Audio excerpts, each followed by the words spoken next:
Trump's victory exposes the deep state's worst fears. Something extraordinary happened in the 2024 election.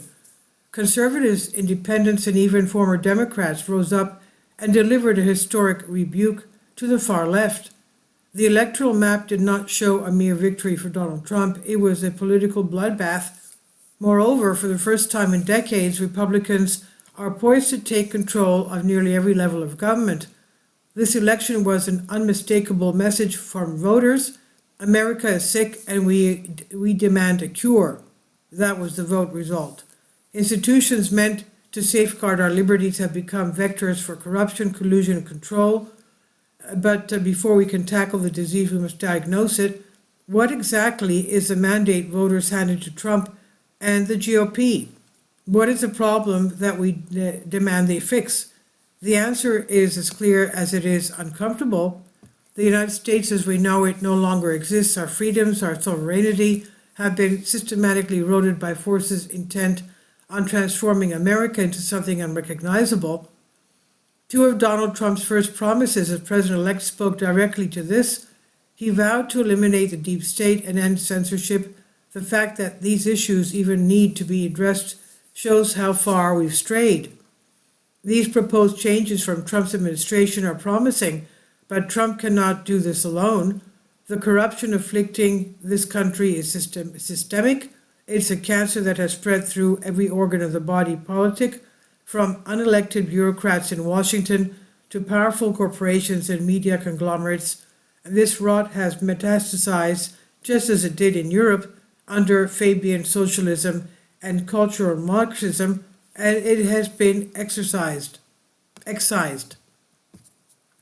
But how did we get here? The left did not stumble into control of our institutions by accident. Its dominance over the media, universities, and culture was a result of decades-long operations to manufacture consent. And the strategies laid out plainly in a book by leftist thinkers Noam Chomsky, Manufacturing Consent is the title of it. Chomsky was not wrong in his analysis, he was just dead wrong in his prescription. Over the decades, the left co-opted his blueprint to manipulate public opinion, consolidate power, and push its progressive agenda.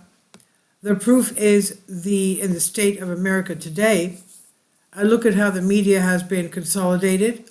In the 1980s, 90% of media was controlled by over 50 companies. Today, 6 massive conglomerates control the vast majority of what we read, watch, and hear. They control the flow of information, shaping narratives to keep the public in the dark. They decide what's normal and what is fringe, and they've convinced generations of Americans to accept obvious falsehoods as truth. This media industrial complex works hand in glove with the government and elite institutions.